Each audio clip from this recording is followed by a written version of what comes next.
Good morning, good afternoon, good evening. This is Property Management 101, and today we'll be discussing what is seasonality and how it can be helpful in the way you manage your site. If you've not already done so, please watch my disclosure video as well as why I do this video. If you find this video helpful and learn something new, please don't forget to like, subscribe, and turn on those notifications. This video will be helpful for any property managers in the multifamily or single family side of the industry.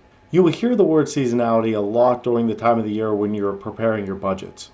When you hear the word seasonality, this is referring to how different times of the year we can see different trends. For example, at most sites, you will consistently not see the same amount of applications in December as you do in July. This difference usually stays consistent every year.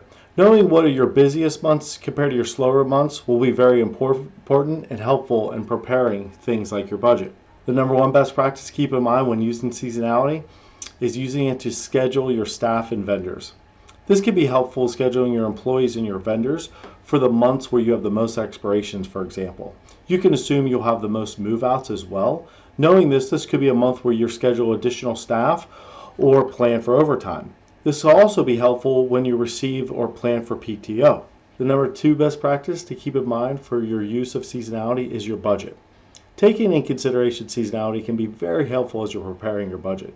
Knowing what months you may have the potential most move-ins, move-outs can be very helpful in planning your advertising numbers, payroll numbers, maintenance supply costs, vendor costs, and expected peaks and valleys in occupancy. The third best practice to keep in mind when you're using your seasonality is using it for your goals. Knowing your seasonality will be extremely helpful in achieving the goals of the property. If you have a certain turnaround time that is needed for make-readies, rent growth, occupancy, etc., it can be very beneficial to know what months you can expect different types of seasonality. Please feel free to comment below if you have any questions about seasonality, and if you found this video helpful and learned something new, please don't forget to like, subscribe, and turn on those notifications. Happy leasing!